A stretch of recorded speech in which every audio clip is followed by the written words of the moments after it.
مریم،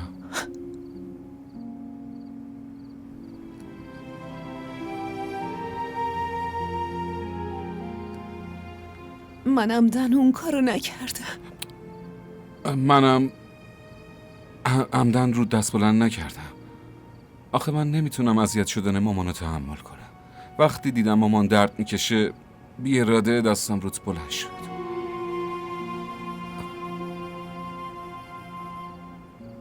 معذرت میخوام عزیزم، نباید رو دست بلند میکردم.